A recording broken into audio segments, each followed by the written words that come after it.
Once, in a small village tucked between misty hills, there was an ancient grove where the trees whispered secrets in the wind. This was no ordinary grove, for among the tall oaks and elms stood a single young Rowan tree, its branches delicate, its leaves still bright and green, a newcomer to the ancient forest. The villagers knew the Rowan tree well, for it was said to be a gateway to the realm of the fairies. For years it had remained quiet, its roots still shy in the earth, waiting for the right moment to bloom. Legends passed down by the elders spoke of the fairies who danced beneath its branches, their laughter a melody that could soothe even the most troubled hearts. One misty morning, as the sun peeked timidly over the hills, a soft rustling could be heard from the grove. The rowan tree, with its bright red berries, was blooming like never before. Its branches seemed to stretch towards the sky, and a soft light began to shimmer from within its leaves. The fairies had returned. No one could see them, but the air was alive with magic.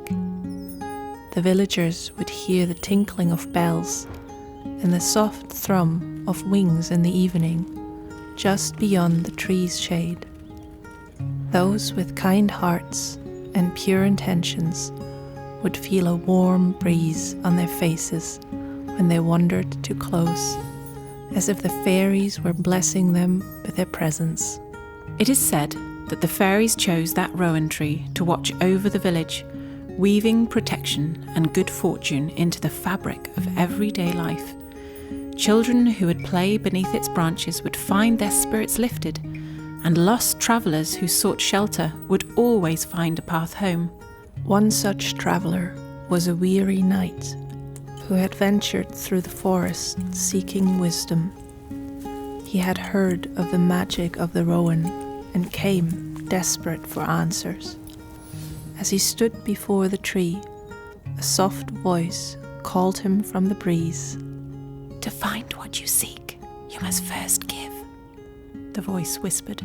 The knight, with a heart heavy with pride, asked, "What must I give to receive wisdom?" The tree's leaves rustled again, and the voice came once more. "Give a piece of your heart, and the answer will be clear."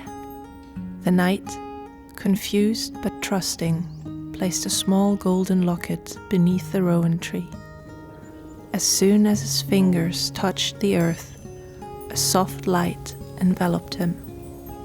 The fairies, invisible to his eyes, danced around the tree, their laughter filling the air like a soft song. That night, as the knight lay beneath the stars, he had a dream. In it, the fairies spoke of kindness, of humility, and the balance between strength and compassion. They showed him the path he had long overlooked, the path of the heart. When he awoke, the morning light was golden, and he felt lighter than ever. With new wisdom, the knight returned to the village, where he became a guardian, helping those in need with a heart full of generosity. The rowan tree stood tall for many years after that, its branches now strong and wide. The fairies continued to protect the village, their laughter a sweet, distant echo in the breeze. And to this day, when you visit the grove, if your heart is open and your spirit kind, you may feel the soft brush of fairy wings and hear their voices carried on the wind. The rowan tree is still there, waiting, its magic ever present.